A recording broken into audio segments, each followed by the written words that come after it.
ساحلی پٹی گاروں کے سینکڑوں بے روزگار ماہی گیروں کا نیشنل ہائی وے پر مظاہرہ ڈاڈا آدم گندرو اشرف ملہ کی قیادت میں ہوا۔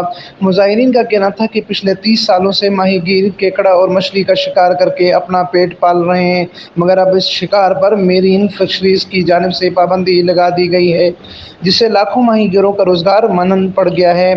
گھروں میں فاقہ کشی ہو گئی ہے۔ سمندر میں 80% مادی اور 20% نر کیکڑوں کی نسل ہے۔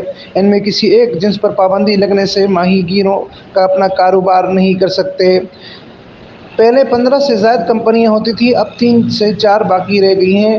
پہلے اپنی مرضی کے نرخ لگا کر دونوں ہاتھوں سے ماہی گیروں کو لوٹا جاتا تھا، جبکہ سمندر میں ان کا چارہ جون جولائی میں ہوتا ہے اور کیکڑوں کا بچے دینے کا سیزن بھی 1 ماہ جون والا ہوتا ہے۔ اس ماہ پابندی لگنا تو ٹھیک ہے، پر ایک دم سے مادی کیکڑوں پر پابندی لگا کر ماہی گیروں کو فاقہ کشی میں ڈال دیا ہے۔ ماہی گیروں کا کہنا تھا کہ پہلے کورونا کے 2 سال بحران میں گزرے، اب پابندی لگا دی گئی ہے، جو سراسر ظلم ہے۔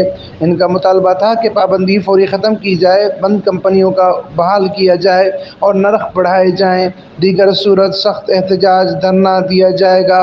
امین Farooqui, fire star news network, Thatta, Sindh.